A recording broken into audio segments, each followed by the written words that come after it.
Metrópolis, dia 23 de setembro, segunda-feira.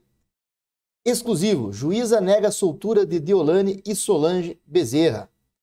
A coluna Fábia Oliveira apurou que a juíza Andréa Calado da Cruz tomou a decisão nesta segunda-feira, dia 23 de setembro, e advogados já tomaram ciência. O fuxico, Deolane Bezerra tem liberdade negada mais uma vez. R7, Justiça de Pernambuco, mantém prisão da influenciadora Deolane Bezerra. A decisão ocorreu na mesma que decretou a prisão do cantor Gustavo Lima. CNN Brasil, Justiça mantém prisão de Deolane Bezerra. Influenciadora é investigada por suposto esquema de lavagem de dinheiro por meio de jogos ilegais. Olá, Adolfo Vaz aqui. Sejam muito bem-vindos ao nosso canal de Direito. E hoje nós iremos aprender sobre prisão preventiva. Vamos pegar essa situação envolvendo a doutora Deolane, presa lá na Operação Integration, no Pernambuco. Ela foi presa, colocada em liberdade e hoje, mais uma vez, a Justiça decidiu pela manutenção da sua prisão. Vamos aproveitar essa história para aprendermos sobre prisão preventiva. Antes de mais nada, eu peço aquela ajuda de sempre aos senhores.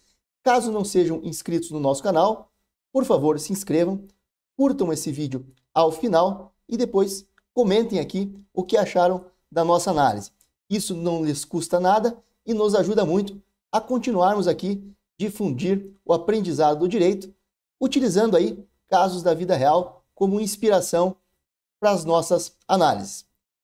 Nós encontramos aqui na internet, no site do O Globo, a decisão judicial que manteve a prisão da doutora Deolane Bezerra. E eu vou tentar demonstrar para os senhores aqui rapidamente quais foram os principais fundamentos da juíza para a manutenção dessa prisão. Primeiro, temos que entender o seguinte: a Deolane foi presa anteriormente por outra decisão judicial. Então, o que se discutiu hoje aqui foi a manutenção ou não dessa prisão ante um fato novo. E no que consistiu esse fato novo? Na inclusão de mais pessoas na investigação. Então, vamos relembrar o que as notícias diziam na época da decretação da prisão da doutora Deolane.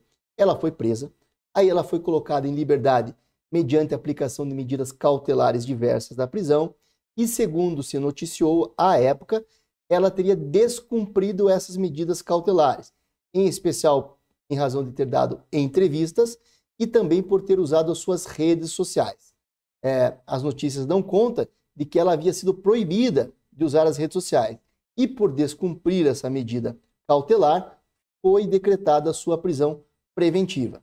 De lá para cá, um fato novo aconteceu: a inclusão de 2 pessoas nas investigações.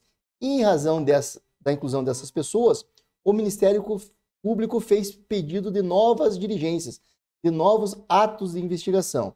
E aí o próprio Ministério Público disse o seguinte: olha, em razão da inclusão dessas 2 pessoas, serão necessárias novas investigações, o que vai demorar e, por esta demora, não podemos manter as pessoas presas. Por isso, solicito a substituição da prisão delas por medidas cautelares diversas da prisão.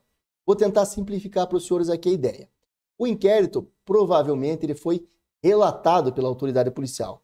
A autoridade policial entregou o inquérito para o Ministério Público. O Ministério Público, portanto, deveria oferecer a denúncia ou, entendendo que ainda restam pendentes atos de investigação para melhor aperfeiçoar a denúncia criminal, pode devolver para a autoridade policial pedindo novas investigações. Me parece que foi isso que aconteceu. O Ministério Público entendeu que não dava ainda para oferecer a denúncia criminal porque ainda tinham fatos a serem investigados, em especial a inclusão dessas 2 novas pessoas na investigação. Então ele devolveu para a polícia e falou assim: olha, quero que você inclua essas 2 pessoas e quero que você faça determinados atos aqui de investigação em relação a elas. E para a justiça ele disse: olha, por eu ter incluído essas 2 pessoas, por eu ter pedido novas diligências, não vamos manter essas pessoas presas. Vamos soltá-las e aplicar medidas cautelares diversas da prisão. Sobre este fato novo é que a juíza se pronunciou hoje e ela manteve a prisão. Ela entendeu que os fundamentos que decretaram a prisão preventiva lá atrás permaneciam rígidos, permaneciam ali e que não havia demora, não havia extrapolação de um prazo razoável dessas investigações que justificasse a liberação das pessoas, que se transmutasse num constrangimento ilegal, numa prisão ilegal. Vamos ver aqui trechos da decisão para ficar mais claro aos senhores. Mas eu já vou aproveitar para lembrá-los aqui. Se os senhores quiserem realmente entender o que é prisão preventiva, que são medidas cautelares diversas da prisão, e compreender melhor isso que eu estou explicando para os senhores, continuem no vídeo e depois aqui da análise desse caso concreto, nós teremos uma aula sobre prisão preventiva e medidas cautelares. E aí, entendendo essa aula, tudo isso que eu estou falando aqui para os senhores vai ficar muito mais claro. Agora, provavelmente está confuso, mas assistindo a aula que vem na sequência, eu tenho certeza que os senhores vão compreender o que aconteceu nesse caso aqui. Vamos lá. Anteriormente, a juíza faz questão de ressaltar aqui que o Ministério Público se pronunciou favorável à prisão dos investigados, entre eles a doutora Deolane, entendendo que estavam presentes fundamentos para a prisão preventiva, em especial aqui os fundamentos da manutenção da ordem pública, conveniência da instrução criminal e para assegurar a aplicação da lei penal. Na aula que nós vamos dar a seguir aqui, a gente fala exatamente o que são cada um desses fundamentos. Aí a juíza diz, ocorre que depois da inclusão de Boris Maciel Padilha e Nivaldo Batista Lima é o cantor famoso sertanejo Gustavo Lima. Ele foi incluído na investigação. E, em relação a esses dois nomes, foram pedidas novos atos de investigação, novas diligências. E aí o Ministério Público falou o seguinte, olha, em razão de nós incluirmos essas pessoas, nós vamos querer outras investigações, isso vai demorar, e eu quero pela substituição das prisões, aplicando-se a todos os investigados, entre eles a doutora Deolane e a sua mãe, as medidas cautelares, que são as medidas cautelares diversas da prisão, e também, na nossa aula que vem a seguir, nós vamos explicar cada uma delas, o que elas são e quando elas podem ser aplicadas e o que acontece no caso de descumprimento dessas medidas cautelares. Aí a juíza entendeu que não, que este fato novo não gerou um excesso de prazo e nem vai gerar um excesso de prazo. E faltou ao Ministério Público fundamentar um pouco mais no que consistiria esse excesso de prazo. Ela faz inicialmente aqui uma fundamentação do como o Poder Judiciário deve agir nesses casos graves, da gravidade que o jogo do bicho e jogos ilegais têm gerado aí para as famílias, gerado impacto na nossa atividade econômica, como isso tem sido grave e por que é importante manter essas pessoas presas. E aí ela vai falar especificamente sobre o prazo aqui, que o Ministério Público disse que iria demorar. Então ela fala assim, adouso o Ministério Público que, considerando que o lapso temporal necessário ao cumprimento das diligências imprescindíveis ao oferecimento da denúncia implicará inevitavelmente em constrangimento ilegal, o Ministério Público de Pernambuco se manifesta pela substituição das prisões, aplicando-se a todos os investigados as medidas cautelares. Então o Ministério Público está dizendo que ele entende que vai demorar muito e que é melhor soltar e aplicar medidas cautelares. A juíza ela é contundente aqui ao negar esse pedido, dizendo ocorre que tal alegação não se sustenta e se revela, na verdade, como uma mera conjectura, desprovida de qualquer valor probatório e marcada por uma evidente falácia. Foi pesada aqui a juíza. Ela está dizendo que as alegações do Ministério Público não vieram acompanhadas de provas de que estas novas investigações vão realmente demorar muito e extrapolar a razoável duração do processo. E ela traz aqui o artigo 10 do Código de Processo Penal, que fala que o inquérito, quando tem réu preso, tem que terminar em 10 dias, mas ela diz que, no caso concreto, deve-se fazer uma aplicação analógica, aplicando-se os prazos da Lei de Drogas, 11.343/2006. Esse é o fundamento apresentado pela juíza. Ela diz que o prazo para a conclusão do inquérito é de 30 dias, dado que se trata de uma organização criminosa. Ela entende que deve ser aplicada analogicamente o prazo da Lei de Drogas e que, portanto, sendo um prazo de 30 dias para a conclusão, não haveria aqui demora. Então, a reação em relação à doutora Deolane Bezerra, basicamente é isso. Manteve-se a prisão anteriormente decretada, que foi decretada pelo descumprimento de medidas cautelares diversas da prisão, e esses fatos novos, a inclusão de novas pessoas na investigação, para a juíza, não vão gerar demora ou excesso de prazo. E mais, nós sabemos que, caso realmente esse excesso se comprove, essa liberdade pode ser concedida a qualquer momento no futuro. No dia de hoje, a juíza entendeu por bem manter a prisão da doutora Deolane. Mas se você quiser entender realmente tudo isso que eu estou falando aqui para os senhores a respeito das medidas cautelares, excesso de prazo, prisão preventiva, continuem no vídeo. Nós teremos aqui uma aula completa sobre prisão preventiva e medidas cautelares que vem logo na sequência. Assistam essa aula e os senhores terão base, elementos para entender essa decisão judicial de hoje. A regra é de que as pessoas respondam a investigações penais ou ações penais em liberdade. Somente deverão ser presas para cumprimento de pena após o trânsito em julgado de sentença penal condenatória. Esta é a regra. A exceção é a prisão durante a investigação ou durante a ação penal. De onde decorre esta afirmação que eu acabei de fazer? De um direito fundamental previsto no inciso 57º do artigo 5º da Constituição Federal de 1988, da nossa Constituição da República. Diz esse inciso: ninguém será considerado culpado até o trânsito em julgado de sentença penal condenatória. E aqui a análise é a seguinte: só devemos prender pessoas culpadas, não podemos prender pessoas inocentes. Se nós presumimos alguém inocente até o trânsito em julgado, não podemos prender essa pessoa. Afinal, aos olhos da lei, ela é inocente.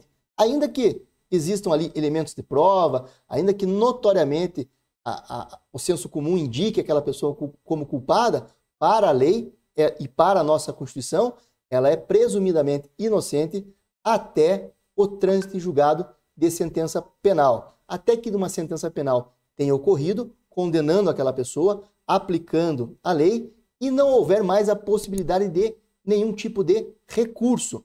Seja porque a pessoa já esgotou os recursos cabíveis, seja porque ela deixou passar o prazo para interposição desse recurso. Então, quando alguém não tem mais como recorrer ou deixou de recorrer, aí a sentença transita em julgado. A sentença se torna definitiva. E aí a presunção de inocência vai embora e a pessoa pode ser considerada culpada. E, portanto, a partir dali é que é possível a prisão dessa pessoa. Por isso que a regra é: todos respondem em liberdade, excepcionalmente é que se prende antes do trânsito em julgado.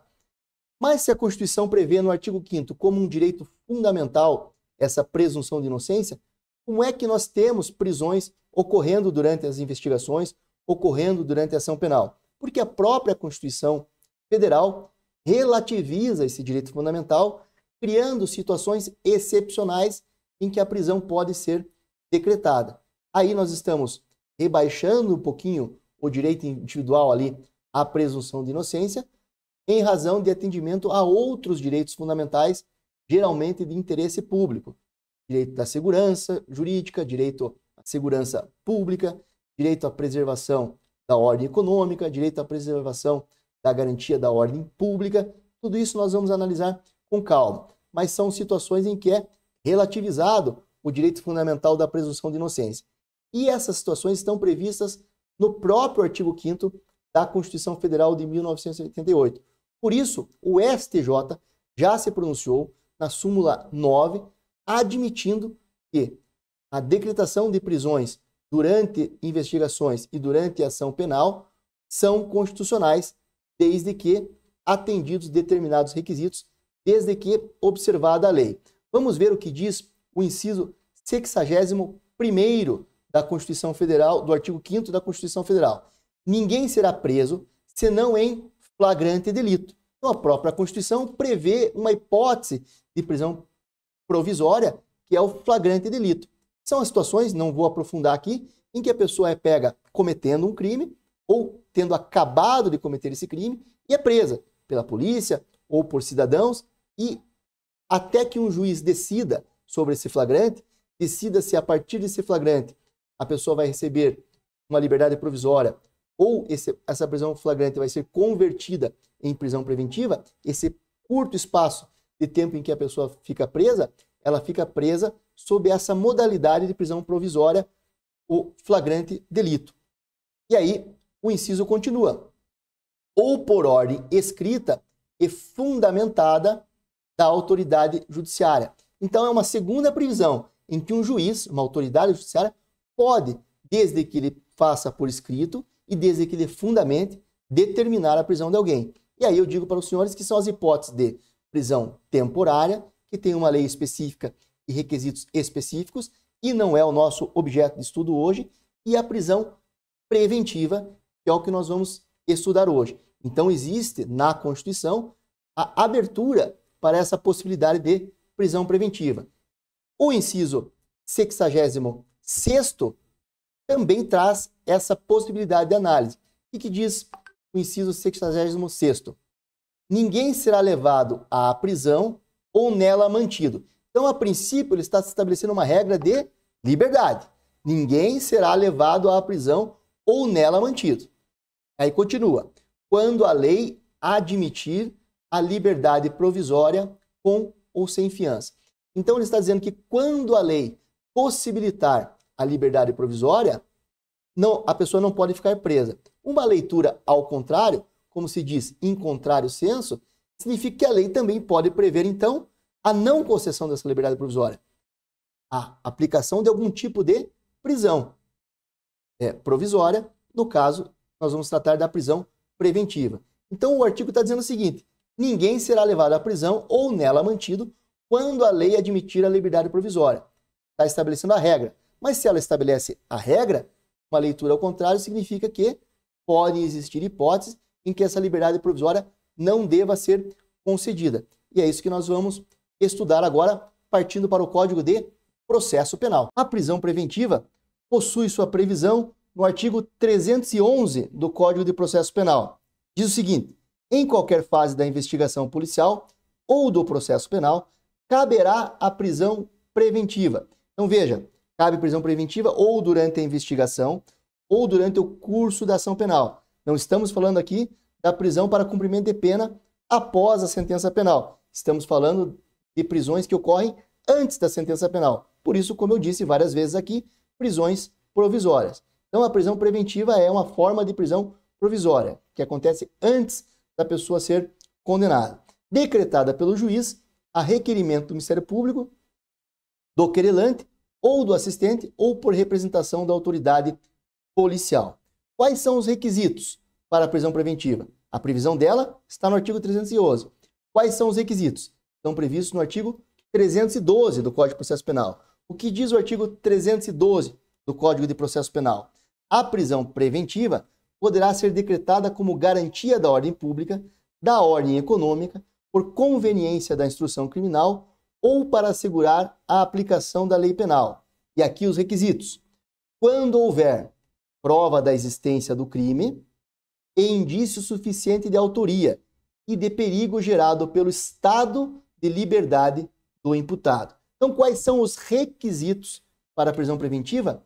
A presença da ocorrência de um crime, fortes indícios de que aquela pessoa foi a autora desse crime e a previsão de que a liberdade dessa pessoa gera algum risco à sociedade. Essa liberdade ela é perigosa de alguma forma.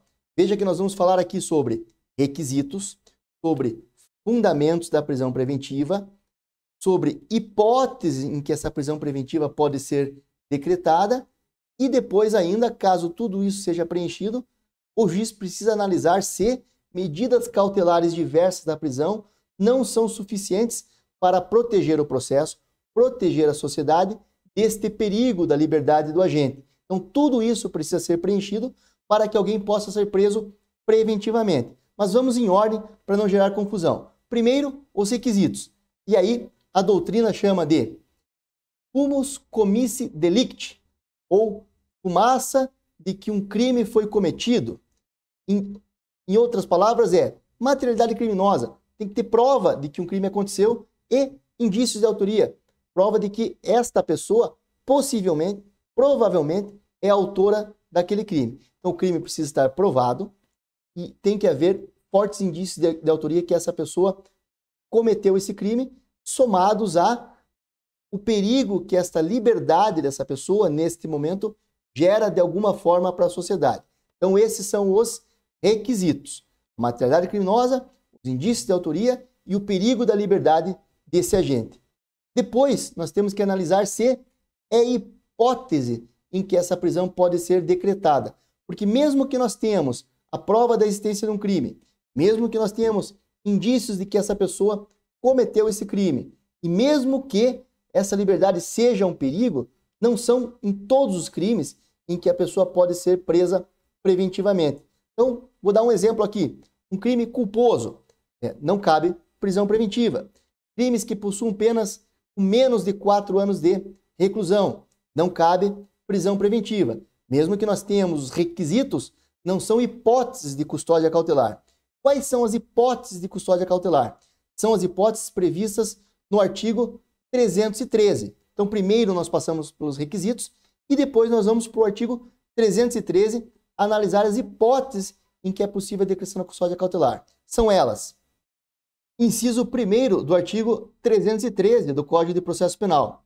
Diz o artigo 313: nos termos do artigo 312, que eu acabei de explicar para os senhores, será admitida a decretação da prisão preventiva. Então, primeiro, como eu disse, nós analisamos a presença dos requisitos e agora vemos se é uma hipótese. Se neste caso, presentes os requisitos, se é um caso de decretação de prisão preventiva.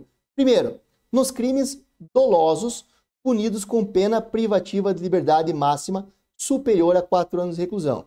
Então, aqui nós excluímos de cara todos os crimes culposos, não cabe prisão preventiva em crime culposo, e naqueles crimes dolosos, somente aqueles que possuem pena superior a 4 anos de reclusão. Eu vou dar um exemplo aqui aos senhores. Uma lesão corporal leve. Alguém deu um soco numa outra pessoa e praticou ali uma lesão corporal leve. A lesão corporal leve não possui pena superior a 4 anos de reclusão. Portanto, não é possível decretação de prisão preventiva nesse caso. E aí é algo que a sociedade até não entende muito bem e realmente fica contraditório. Porque nós podemos ter uma hipótese de alguém que praticou um crime doloso, agrediu outra pessoa e continua perigosa. Digamos que ela continua perigosa. Ela continua ali na possibilidade de agredir essa pessoa novamente. Está presente os requisitos, estão presentes os requisitos. Está presente a materialidade criminosa, está presente o perigo de liberdade dessa pessoa, mas não é hipótese de decretação de custódia cautelar, porque a pena não é superior a 4 anos de reclusão. Então o juiz não pode decretar a prisão nesse caso, mesmo que esteja provada a existência do crime, mesmo que esteja provada os indícios de autoria e mesmo que a liberdade do agente seja perigosa. Não é hipótese. A pena precisa ultrapassar 4 anos de reclusão. Aí nós temos um segundo inciso. Se tiver sido condenado por outro crime doloso em sentença transitada em julgado, ressalvado o disposto no inciso 1 do caput do artigo 64 do Decreto-Lei 2848 de dezembro de 1940. Então aqui a segunda hipótese é a hipótese de reincidência. A pessoa foi condenada por um crime. Ela já é condenada. E aí ela comete um outro delito. Nesta hipótese, mesmo que a pena não seja superior a 4 anos de reclusão, nós podemos prender em razão da condenação anterior. Então vamos lá. Inciso 1º, nas hipóteses de crimes dolosos, quando a pena não for superior a 4 anos de reclusão. Então, crimes dolosos com pena superior a 4 anos de reclusão. Segunda hipótese, quando a pessoa já tem condenação anterior, quando ela já foi condenada por outro crime doloso. Também ali é admissível a prisão preventiva. E inciso 3, se o crime envolver violência doméstica e familiar contra a mulher, criança, adolescente, idoso, enfermo ou pessoa com deficiência, para garantir a execução das medidas protetivas de urgência. Então, é a hipótese em que alguém está cometendo esses crimes aqui, de violência doméstica e familiar, contra as pessoas aqui relatadas no inciso, mulher, criança, adolescente, idoso, enfermo ou pessoa com deficiência, o juiz, antes de prender, decreta uma medida protetiva de urgência. Estabelece alguma medida para proteger essas vítimas. Por exemplo, dizendo que o agente não pode se aproximar da vítima, não pode manter contato com a vítima. E aí o agente vem e descumpre essa medida protetiva de urgência. Ele foi proibido de manter contato com a vítima e ele continua, por exemplo, passando mensagens para a vítima ou indo até a casa dela, tentando algum tipo de contato com ela.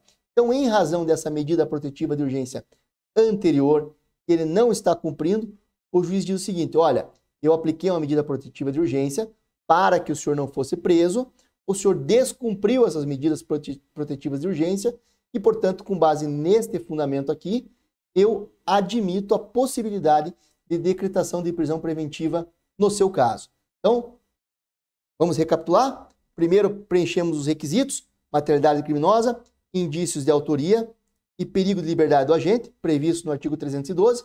Vamos analisar se é hipótese de prisão preventiva.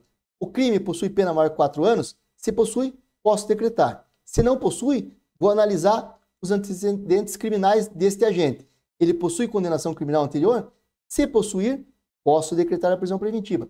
Se não possuir, não posso. E inciso terceiro, é um crime de violência doméstica? Tem essas pessoas aqui como vítimas? Criança, idoso, adolescente, pessoa enferma com deficiência ou mulher?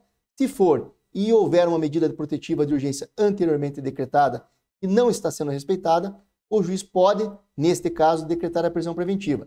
Se não estiverem preenchidas essas hipóteses, não se trata de hipótese de custódia cautelar. Analisamos que estão presentes os requisitos. Analisamos que estamos diante de uma hipótese de prisão cautelar. Agora nós precisamos analisar os fundamentos da custódia cautelar. Quais são os fundamentos? Esses que estão previstos também no artigo 312. Vamos ver cada um deles. Artigo 312 do Código de Processo Penal. A prisão preventiva poderá ser decretada como garantia da ordem pública. E esse é o primeiro fundamento que nós temos que analisar. O que é a garantia da ordem pública? Cumpre informar os senhores aqui que todos os fundamentos aqui previstos no artigo 312 são conceitos penais abertos. Significa dizer que é o juiz, no caso concreto, que vai dizer se os fatos do mundo real, as condutas do mundo real, se adequam tipicamente a esses conceitos previstos na lei. Como é que o juiz faz isso? Faz isso a partir da análise da jurisprudência, a partir da análise da doutrina, tudo que vem sendo construído ao longo do tempo para conceituação destes, para definição desses conceitos previstos na lei. E a garantia da ordem pública tem sido entendida regularmente como uma forma de se evitar a reiteração criminosa. Então, vamos analisar o seguinte exemplo. O sujeito é preso furtando de forma qualificada uma loja, subtraindo lá produtos de uma loja de alguma maneira qualificada, mediante rompimento de obstáculo, mediante escalada, algumas das formas qualificadas que prevêem lá no tipo penal do furto. A pena, portanto, será de até 8 anos de reclusão. Então vamos analisar aí a prisão preventiva possível desse sujeito. Primeiro os requisitos. A materialidade criminosa, digamos que temos materialidade criminosa. Temos lá a loja arrombada e seus produtos furtados. Há indícios de autoria? Temos indícios de autoria. O sujeito foi preso, por exemplo, em flagrante. Logo após ele sair da loja com os produtos, alguém o prende em flagrante e os indícios de autoria estão nesta própria prisão em flagrante. Temos perigo de liberdade? Aqui nós já começamos. Ao analisar o perigo de liberdade, também, neste momento, acabamos por analisar a garantia da ordem pública. Vamos olhar os antecedentes do sujeito.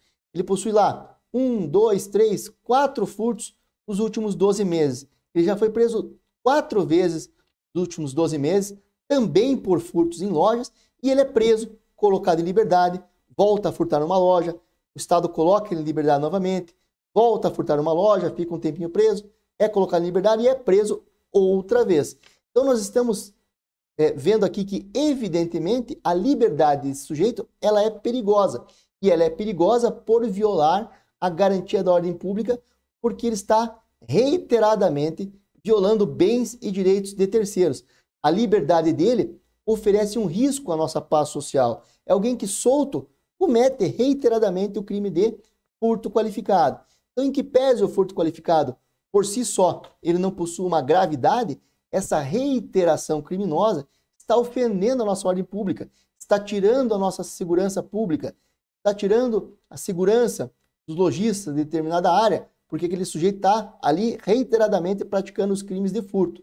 Então o juiz vai poder dizer, estão presentes os requisitos, é a hipótese em que é possível a decretação da custódia cautelar e, no caso, está presente o perigo de liberdade consubstanciado na garantia da ordem pública, tendo como fundamento na ordem pública. Eu vou prender essa pessoa porque solta, ela fica cometendo crimes contra o patrimônio, fica violando direitos de terceiros. Então, em proteção à ordem pública, vou determinar a prisão deste sujeito. E aí, nós passamos depois para uma última fase, que é a análise das medidas cautelares diversas da prisão. Mas antes disso, vamos analisar os outros fundamentos da prisão preventiva. Então, até aqui eu quero que os senhores entendam que garantia da ordem pública tem muita vinculação com a reiteração criminosa.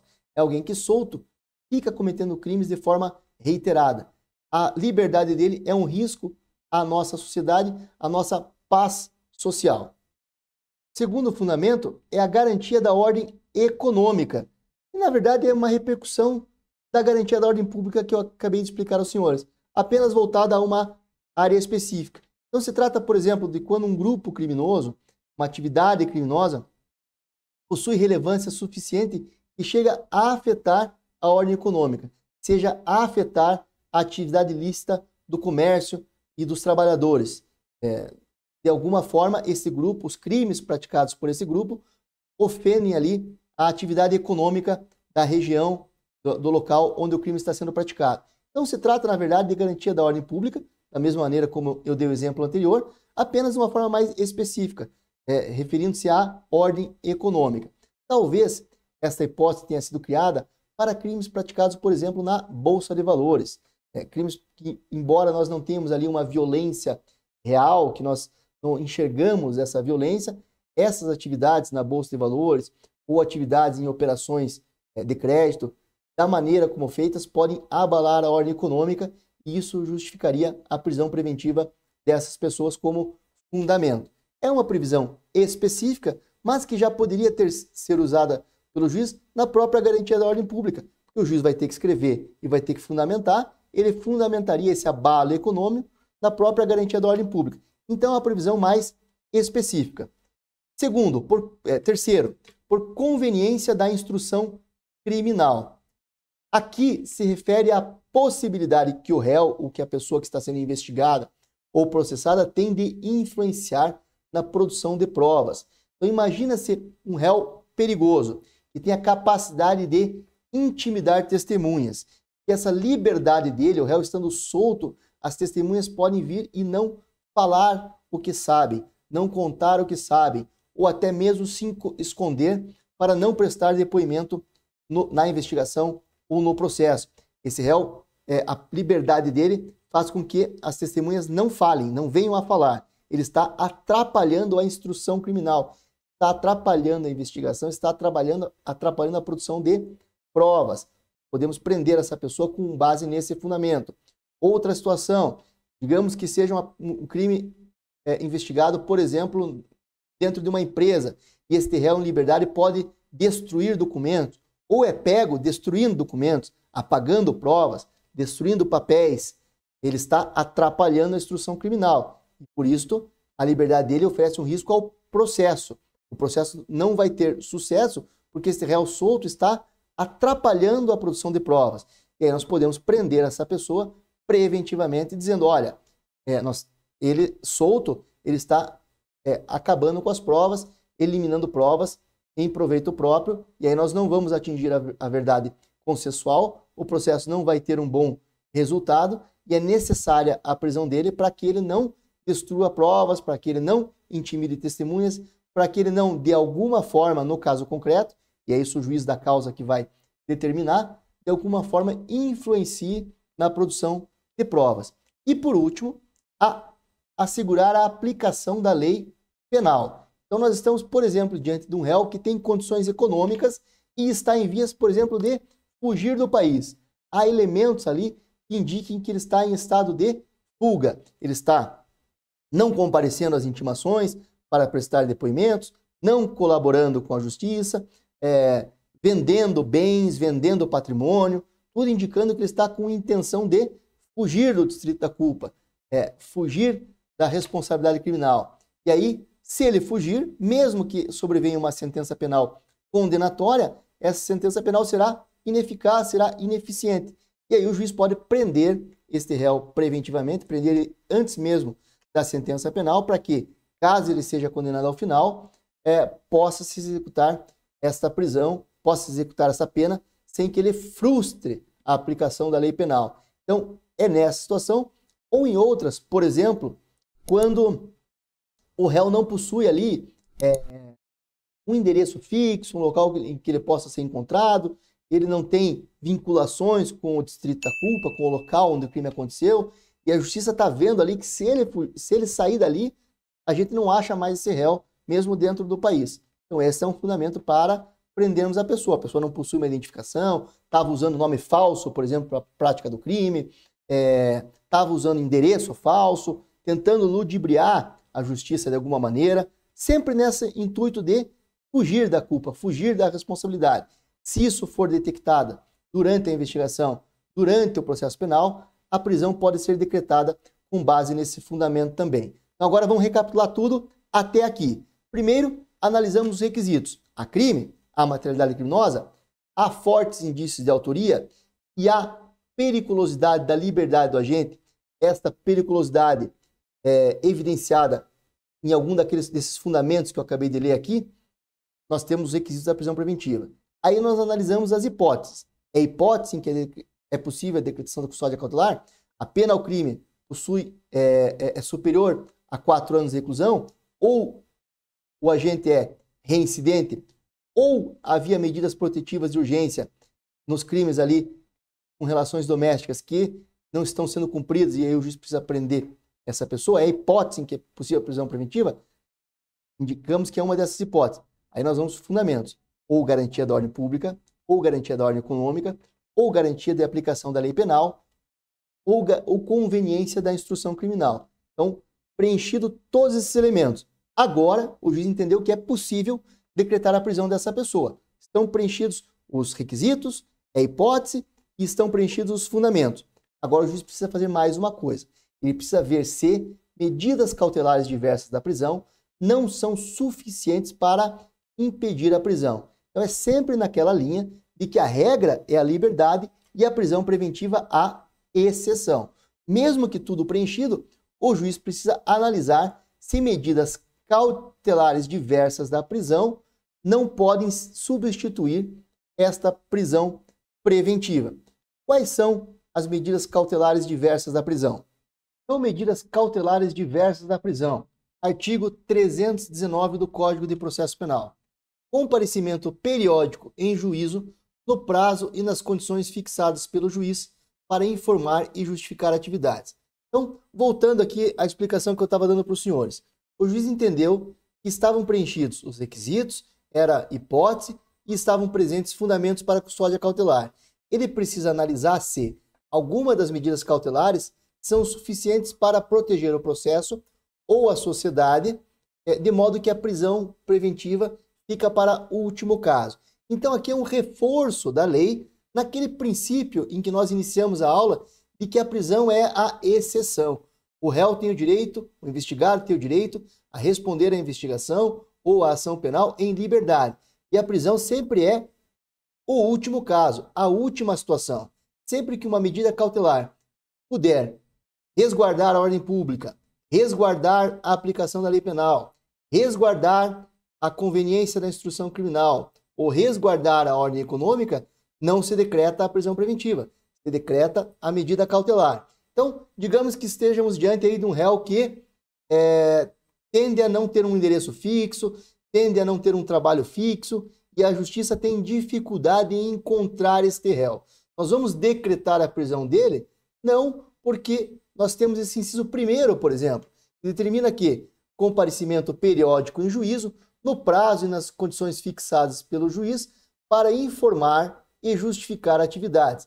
Então, a justiça determina assim, olha, como nós não conseguimos encontrar você com facilidade e não sabemos o que você está fazendo, antes de decretarmos a sua prisão, nós vamos decretar que você compareça aqui todo mês ou a cada 2 meses para dizer onde o senhor está, o que o senhor anda fazendo, para que nós possamos acompanhar a sua vida sem precisar prendê-lo. 2. Proibição de acesso ou frequência a determinados lugares, quando, por circunstâncias relacionadas ao fato, deva o indiciado ou acusado permanecer distante desses locais para evitar o risco de novas infrações. Então, aquele exemplo que eu dei aos senhores, nós temos um réu que cometeu um crime, por exemplo, dentro da sua empresa. E se nós colocarmos ele em liberdade, ele vai voltar para a sua empresa e possivelmente vai destruir documentos, apagar bancos de dados, de alguma forma vai atrapalhar a instrução processual, vai atrapalhar a investigação daqueles fatos criminosos. Então, em vez de prendê-lo, prender esse réu, nós podemos dizer o seguinte: olha, como você cometeu esse crime lá dentro da sua empresa, nós não vamos prendê-lo, mas nós vamos proibi-lo de frequentar a sua empresa. O senhor está proibido de entrar no prédio, o senhor está proibido de exercer as atividades lá do seu trabalho, para que o senhor não destrua provas. Por isso nós não lhe prendemos, mas aplicamos essa medida cautelar de proibi-lo de frequentar a sua própria empresa. Vamos pegar alguém que, por exemplo, tenha cometido crimes pelas redes sociais. A gente não prende, mas a gente pode proibir a pessoa de usar as redes sociais. Ela cometeu o crime pelas redes sociais. E aí, se a pessoa descumpre essa medida cautelar e volta a usar redes sociais, aí a medida cautelar se mostrou inadequada, se mostrou ineficaz e a pessoa precisa ser presa. É o caso, segundo o que nós temos visto nas notícias, e aqui sempre fazendo aquela ressalva, nós nos tratamos aqui de um canal de direito, de aprendizado do direito. Então nós utilizamos esses casos da vida real que têm sido noticiados como inspiração para aprendermos direito. Nós vimos aí pelas notícias que a Deolane foi colocada em liberdade e foi aplicada a ela algumas medidas cautelares diversas da prisão. Em especial, a proibição de que ela desse entrevistas e a proibição de que ela usasse as suas redes sociais, porque me parece lá que os crimes que estão sendo investigados, ela teria praticado por meio das redes sociais. Além disso, ela, por meio das redes sociais e por meio de entrevistas, por se tratar de uma influencer de grande relevância, ela teria ali, por esses mecanismos, provavelmente alguma forma de atrapalhar a instrução criminal. Então foi aplicada uma medida cautelar diversa da prisão, dizendo: olha, Deolane, nós vamos lhe colocar em liberdade, porém você vai ter que respeitar aqui a medida cautelar de não usar suas redes sociais e não dar entrevistas. Ela sai da cadeia e o que ela faz é dar entrevistas e usar as redes sociais. A medida cautelar que tinha vindo para substituir a prisão preventiva não foi eficaz, foi ineficiente, e aí a justiça falou: bom, se a medida cautelar não surtiu efeito, vamos decretar a prisão preventiva. E aí me parece que foi por esta razão que ela foi presa depois de ter sido concedida a liberdade provisória. Ela usufruiu isso, se não me engano, por um dia, descumpriu a medida cautelar e a prisão preventiva foi decretada. Inciso 3º, proibição de manter contato com pessoa determinada quando, por circunstâncias relacionadas ao fato, deva o indiciado ou acusado dela permanecer distante. De novo, uma situação em que afastamos o réu, afastamos o investigado de determinadas pessoas. Por exemplo, nós não queremos que as pessoas combinem histórias para serem contadas à justiça. Então nós temos ali vários investigados, nós temos receio de que essas pessoas juntas combinem histórias, combinem a produção de provas para dissimular e enganar a justiça e com isso atrapalhar a instrução criminal. E aí a justiça, no lugar de prender essas pessoas, aplica uma medida cautelar dizendo: olha, nós vamos colocar vocês em liberdade, mas vocês não podem manter contato. Este é um exemplo. Um segundo exemplo, quando queremos proteger a vítima. O sujeito é acusado, por exemplo, de um crime que envolva ali violência sexual ou violência real contra a pessoa, uma agressão, uma tentativa de homicídio. E a gente diz: olha, nós vamos colocar o senhor em liberdade, porém o senhor tem que se manter afastado da vítima. O senhor não pode se aproximar dela, não pode manter qualquer tipo de contato com ela. É uma forma de tentar proteger a vítima sem precisar recorrer ao último recurso, que é a prisão cautelar. E aí a gente proíbe o cidadão de manter contato com a vítima. Se por acaso ele descumprir, é autorizada a prisão preventiva nesse caso. Inciso 4º, proibição de ausentar-se da comarca quando a permanência seja conveniente ou necessária para investigação ou instrução. Outra vez, uma medida cautelar que visa proteger a instrução processual, muitas vezes proteger a própria aplicação da lei penal, proibindo a pessoa de se afastar da cidade. Fala: nós não vamos lhe prender, mas fica por aqui, fica por perto, porque a delegacia, a justiça, o Ministério Público podem precisar aí do seu depoimento, podem precisar fazer contato com o senhor e o senhor tem que estar próximo aqui. Isso é conveniente para a instrução criminal. Não precisamos prendê-lo, mas aplicamos uma medida cautelar. Recolhimento domiciliar no período noturno e nos dias de folga, quando o investigado ou acusado tem a residência e trabalhos fixos. Ou seja, é uma situação em que é possível a prisão preventiva do agente, mas a prisão é gravosa. O cara tem trabalho, o cara tem residência e ao prendê-lo nós vamos tirar esse emprego dele, talvez fazer com que ele até perca essa residência e isso não interessa ao processo. O processo não quer prejudicar a pessoa mais do que ela mereça. Então, nós vamos colocar a pessoa em liberdade, mas determinar, olha, à noite e finais de semana o senhor fica em casa. Por exemplo, crimes cometidos com a ingestão de álcool e durante a madrugada. É um crime que foi cometido durante a madrugada, em bares, com ingestão de álcool.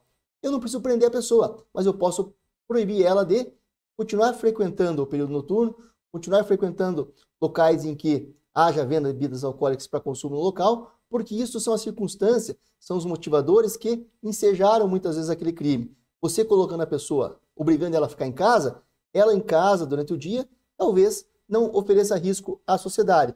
O risco nela, naquele caso concreto, é quando ela vai para a noite, quando ela vai para esses ambientes. Ali que ela se descontrola, ali que ela perde o controle e ali que ela possivelmente pode praticar crimes. Então, muitas vezes, afastando a pessoa desta situação, você garante o processo, garante a segurança da sociedade, sem precisar prender a pessoa. Então, proibição de a pessoa sair durante o período noturno e obrigação dela ficar em casa, na semana também. Inciso 6º, suspensão do exercício de função pública ou de atividade de natureza econômica ou financeira, quando houver justo receio de sua utilização para a prática de infrações penais. São aqueles crimes praticados em razão da função que a pessoa exerce. Então, a pessoa, por exemplo, é um funcionário público, e o crime que ela está respondendo é por ter praticado algum crime contra a administração pública.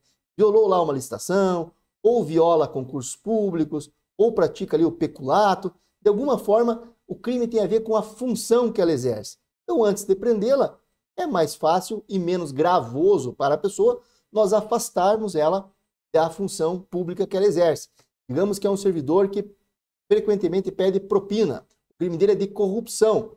Não preciso prendê-lo para evitar que ele reitere na atividade criminosa. Eu posso afastá-lo da sua função pública. Sempre naquela ideia. Prisão em último caso. Tem alguma medida aqui que eu posso tomar sem prender? Vou tomar esta medida.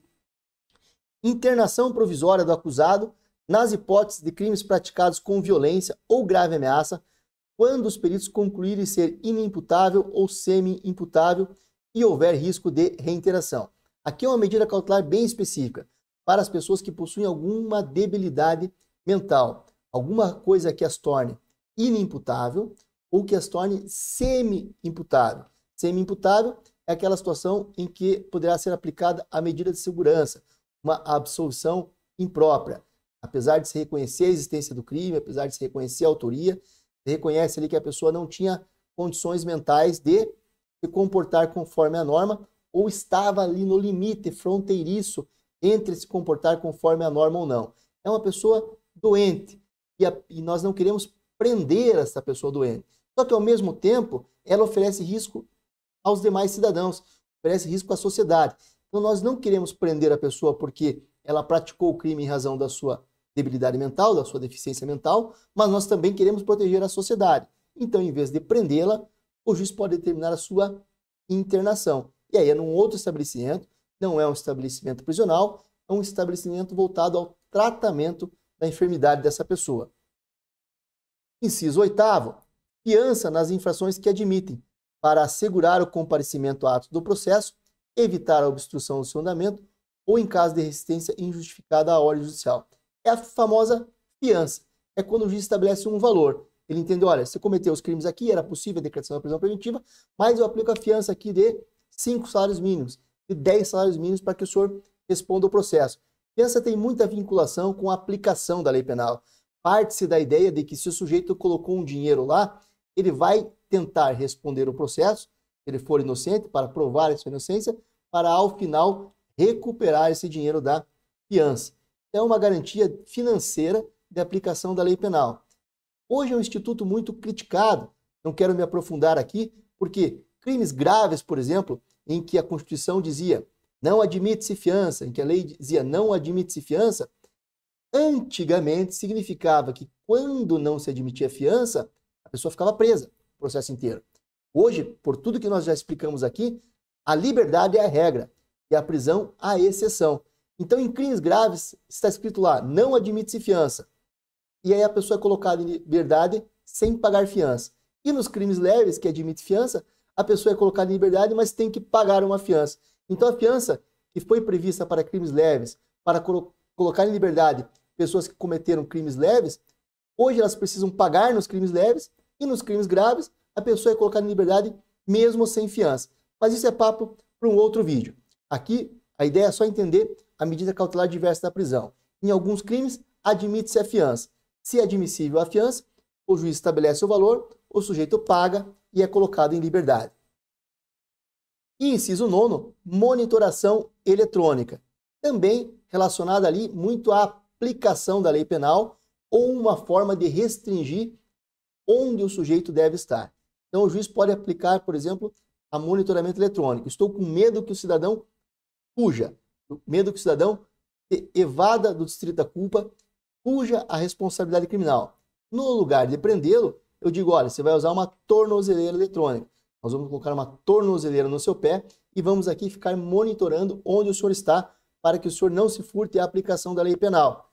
É menos gravoso que a prisão, traz uma restrição para o sujeito, traz um constrangimento para ele, mas ainda assim é melhor do que prendê-lo. Então, prisão novamente fica em último caso.